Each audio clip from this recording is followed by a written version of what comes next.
जनसुराज के 4 में से 3 उम्मीदवारों का क्रिमिनल रिकॉर्ड, प्रशांत किशोर के दावे पर उठे सवाल। नमस्कार, मैं संयुक्ता देशमुख और आप देख रहे हैं खबर दस्तक। बिहार में उपचुनाव की तारीख नजदीक आ रही है, लेकिन इससे पहले प्रशांत किशोर की पार्टी जनसुराज के प्रत्याशियों पर सवाल उठने शुरू हो गए हैं। दरअसल पीके जब राजनीति में आए थे तो उन्होंने साफ शुद्ध राजनीति की बातें कही थी, लेकिन अब उनके 4 में से 3 प्रत्याशियों के क्रिमिनल रिकॉर्ड की बात सामने आई है। बिहार में उपचुनाव की तारीख नजदीक आते ही सियासी हलचल तेज हो गई। राजनीतिक आरोप प्रत्यारोप का दौर जारी है, जिसमें चुनावी माहौल गर्म हो गया है। उपचुनाव में पहली बार चुनावी रणनीतिकार से राजनेता बने प्रशांत किशोर अपनी पार्टी जनसुराज के उम्मीदवारों को मैदान में उतार रहे हैं। हालांकि अब उनकी पार्टी के उम्मीदवारों पर सवाल उठने लगे हैं। बता दें कि बिहार में 13 नवंबर को 4 सीटों पर उपचुनाव होना है, जिसमें बेलागंज, इमामगंज, रामगढ़ और तरारी शामिल है। इन चारों सीटों में प्रशांत किशोर ने जनसुराज के उम्मीदवार खड़े कर दिए हैं। बेलागंज से प्रशांत किशोर ने 55 साल के मोहम्मद अजमल को अपनी प्रत्याशी अपना बनाया है। मोहम्मद अजमल पेशे से कृषि और व्यापार से जुड़े हुए हैं। बेलागंज प्रत्याशी मोहम्मद अजमल के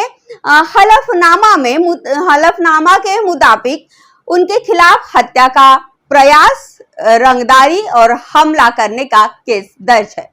बेलागंज प्रत्याशी के मुताबिक किसी भी केस में उन्हें न्यायालय से बरी नहीं किया गया है। मोहम्मद अमजद 2005 और 2010 में विधानसभा चुनाव लड़ चुके हैं और पूर्व पंचायत प्रमुख भी रह चुके हैं। इमामगंज सीट से प्रशांत किशोर ने जितेंद्र पासवान को चुनावी मैदान में उतारा है। जितेंद्र पासवान 47 साल के हैं और पेशे से चिकित्सक है। जितेंद्र पासवान के खिलाफ सबसे ज्यादा आपराधिक मामले दर्ज है, जिसमें अपहरण, धोखाधड़ी, मारपीट और चोरी शामिल है। चुनावी हलफनामा में जितेंद्र पासवान ने इसका जिक्र भी किया है। हालांकि जितेंद्र पासवान के खिलाफ जो आपराधिक मामले दर्ज है, उनके हलफनामा के मुताबिक उसमें से कोई जांच के दौरान असत्य पाए गए और बाकियों में वह निर्दोष पाए गए हैं या न्यायालय के द्वारा रिहा किए गए हैं। रामगढ़ सीट से प्रशांत किशोर की पार्टी के तरफ से सुशील कुमार सिंह कुशवाहा को टिकट दिया गया है। सुशील कुमार सिंह 55 साल के हैं और किसान है। सुशील कुमार के खिलाफ भी हत्या का प्रयास, चेक बाउंस और हमला करने का मामला दर्ज है।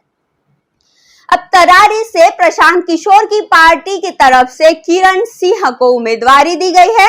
प्रशांत किशोर के चारों प्रत्याशियों में से केवल किरण देवी को छोड़ दिया जाए तो बाकी के 3 प्रत्याशियों के ऊपर आपराधिक मामले दर्ज है, जिसको लेकर अब प्रशांत किशोर के उम्मीदवारों के चयन पर सवाल खड़ा हो रहा है।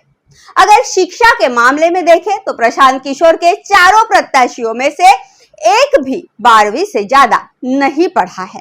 किरण देवी और मोहम्मद अजमल केवल 10वीं पास है, जबकि जितेंद्र पासवान और सुशील कुमार सिंह कुशवाहा 12वीं पास है। प्रशांत किशोर के उम्मीदवारों के चयन पर हो रहे हल्ले का कारण ये भी है कि उन्होंने अपने पद यात्रा के दौरान बिहार की राजनीति में बढ़ते अपराधीकरण पर सवाल उठाए थे। इसके अलावा उन्होंने तेजस्वी यादव के केवल 10वीं पास होने पर भी तंज कसा था।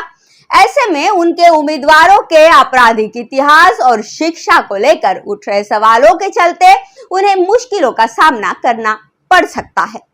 पार्टियां उन पर हमलावर हो सकती है। इस मामले में प्रशांत किशोर ने स्पष्ट किया है कि उनके चारों प्रत्याशी ना तो अपराधी है और ना ही बालू माफिया से जुड़े हैं। उन्होंने कहा कि ये लोग किसी बड़े राजनीतिक परिवार से नहीं है और उनके माता पिता भी विधायक या मंत्री नहीं हैं, सभी सामान्य परिवारों से आते हैं। इसके साथ ही प्रशांत किशोर ने ये भी कहा कि सही लोगों के चयन का मानदंड ये नहीं होना चाहिए कि वो बड़े डिग्री धारक हो, बल्कि ये है कि समाज किसे सही मानता है।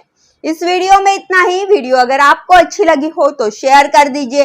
हमारे चैनल खबर दस्तक को सब्सक्राइब कर दीजिए और अगर कोई सुझाव देना चाहते हैं तो कमेंट बॉक्स में जरूर दीजिए। नमस्कार।